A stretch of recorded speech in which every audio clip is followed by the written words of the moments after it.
Come back to chemistry classes. इससे पहले हमने फिजिकल केमिस्ट्री के बारे में बताया था, 23 मार्क्स का जो था आपका टॉपिक्स। आज डी एंड एफ के बारे में बता रहे हैं, यानी इनऑर्गेनिक केमिस्ट्री। तो 7 मार्क्स का डी एंड एफ ब्लॉक और 7 मार्क्स का कोऑर्डिनेशन कंपाउंड, ये आपके 2 चैप्टर हैं। ठीक है, तो डी एंड एफ में क्या करना है, मेन जिन बच्चों ने बिल्कुल भी पढ़ाई नहीं की है उनके लिए डी एंड एफ ब्लॉक में एक तो प्रॉपर्टीज पढ़ लेनी है आपकी। Transition element act as catalyst, transition element form coloured ions, transition element are paramagnetic in nature. ठीक है, इन पर रीजनिंग क्वेश्चन बनेंगे आपके। ठीक है, मैं प्रॉपर्टीज लिख देता हूँ 3-4। ट्रांजिशन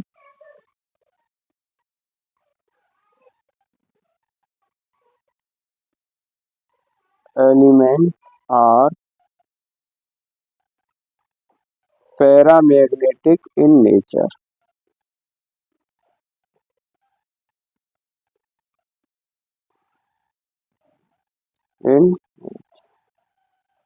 और पैरामैग्नेटिक किस वजह से होते हैं, अनपेयर्ड इलेक्ट्रॉन। तो यानी एक रीजनिंग क्वेश्चन तो इस पे मिल जाएगा आपको। अब एक आपको KMnO4 और K2Cr2S7 दोनों प्रिपरेशन पढ़ लेनी है और फिर उनकी प्रॉपर्टीज है, इनमें से क्वेश्चन आएगा, कंप्लीट करने के लिए आ सकता है। ठीक है, Cr2O7 डाइक्रोमेट आयन है, इससे हमारा सबसे पहले, ठीक है, इसकी जनरल रिएक्शन लिखेंगे। 2 क्रोमियम है, यहाँ पर आपके 2Cr थ्राइस पॉजिटिव। ठीक है, उसके बाद ऑक्सीजन को बैलेंस करने के लिए 7H2 ले लेंगे हम।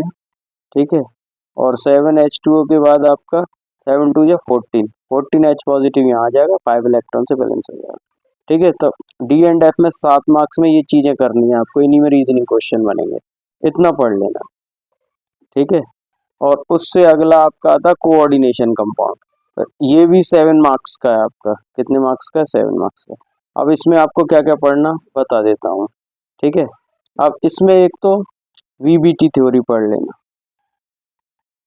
Valence bond theory. ठीक है, ये क्वेश्चन आना ही आना है इसमें। वैलेंस बॉन्ड थ्योरी ने NiCN का होल 4, ठीक है, ये वाला एग्जांपल दे सकता है वो। ठीक है, CONH3 का होल 6। ठीक है, उससे आपको 3 चीजें पूछेगा VBT थ्योरी में, एक तो मैग्नेटिक बिहेवियर,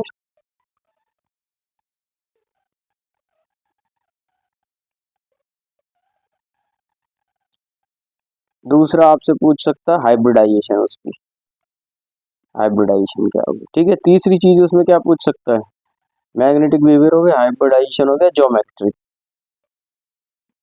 ज्योमेट्री ऑक्टाहेड्रल है, टेट्राहेड्रल है, कैसी है, उसके अकॉर्डिंग तो ज्योमेट्री आपको बतानी होगी।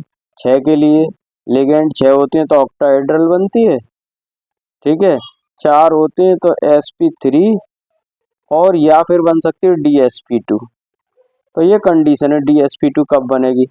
ठीक है, ये देखना, sp3 में टेट्राहेड्रल होती है ज्योमेट्री, DsP2 में स्क्वायर प्लेनर होती है।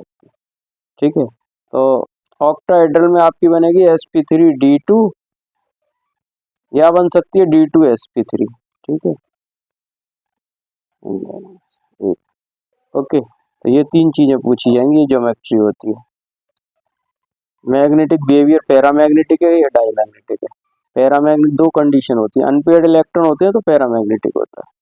ठीक है, अनपेयर्ड इलेक्ट्रॉन होते हैं तो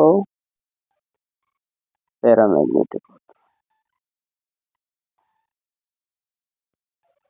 और सारे पेयर्ड हो जाएंगे तो डायमैग्नेटिक बन जाएगा, डाई।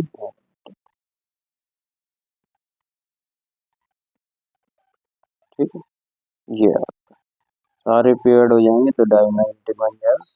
ठीक है, अनपेयर्ड होंगे तो पैरामैग्नेटिक। दूसरा क्वेश्चन IUPAC का। ठीक है, कोई भी IUPAC पूछा जा सकता है आपसे। ठीक है, जैसे कि ये है मेरे पास K4FeCN का होल 6, इसका IUPAC पूछा है तो सबसे पहले इसका नेम लिखते हैं हमारा। ठीक है, कैटाइन का। ठीक है, तो और कैटाइन कितने दे रखे हैं ये नहीं गिनते हम, खाली पोटेशियम लिखेंगे, टेट्रा पोटेशियम नहीं लिखेंगे, पोटेशियम, उसके बाद लिगेंड की नेमिंग, अगर लिगेंड कई सारे हैं तो अल्फाबेटिकली ऑर्डर, तो हेक्सासाइनाइडो। और फिर ये आयरन में फेरिट, फिर इसकी ऑक्सीडेशन नंबर निकालते हैं। तो छोटे से रूल है, सबसे पहले क्या करना है आपको, कैटाइन की नेमिंग, उसके बाद किसकी करेंगे, लिगेंड की, उसके बाद सेंट्रल मेटल एटम की, ठीक है, और उसके बाद ऑक्सीडेशन स्टेट। ये प्रोसीजर है छोटा सा, ठीक है। इसी के हिसाब से आप बना सकते हैं, सबसे पहले कैटाइन की नेमिंग, फिर लिगेंड की, फिर सेंट्रल मेटल एटम की, फिर ऑक्सीडेशन स्टेट लिख देते हैं। हाँ, तीसरा क्वेश्चन आपका जो बन जाएगा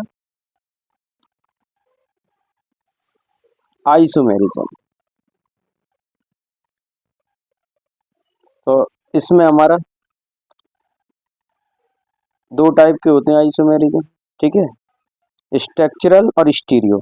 तो स्ट्रक्चरल वाले पार्ट में हमारे 4 आइसोमेरिज्म है, वो पढ़ लेने हैं आपको, ठीक है। और स्टीरियो वाले में 2 है, ज्योमेट्रिकल और ऑप्टिकल, ठीक है। तो ये आइसोमेरिज्म, तो ये टोटल पार्ट आपका जो मिला करके बनेगा, बस इतना कर लेना है आपको, ठीक है। 7 मार्क्स आपके कंप्लीट हो जाएंगे। तो ये 14 मार्क्स की थी इनऑर्गेनिक केमिस्ट्री जो बताया, और कोई भी डाउट हो, क्वेश्चंस पूछना हो अलग से, ठीक है, क्योंकि अभी इतना टाइम नहीं है कि आपको क्वेश्चंस बताऊं, क्वेश्चंस की वीडियो अलग से बन जाएगी। इसमें मैंने रूल सरल भाषा में बता दिए आपको, ठीक है। कमेंट सेक्शन में लिख सकते हैं और कुछ पूछना हो तो, ठीक है। तो अभी मतलब ये तैयारी आप 1.5-2 घंटे में कंप्लीट कर लेंगे इनऑर्गेनिक वाली, जो भी करेगा, ठीक है। टाइम होगा तो मैं अलग से क्वेश्चन डाल दूंगा 5-6, उन्हीं में से आपके सीबीएसई बोर्ड में क्वेश्चंस भी बन जाएंगे, ठीक है।